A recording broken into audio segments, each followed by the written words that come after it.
Our sustainability work reached across all 17 UN Sustainability Development Goals, impacting all areas of UUSU work. We held our first ever Green Week as requested through Student Council, bringing together student societies in a collective effort of organising climate emergency themed events.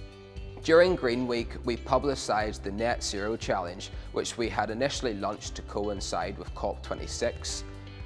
Student Council policy was also prepared and passed, calling for a new progressive approach to student housing at an institutional and national level, and we have been working towards creating a business plan for the first property. A wellbeing garden was established on the Magee campus, and we have been working towards replicating this in Coleraine and in Belfast.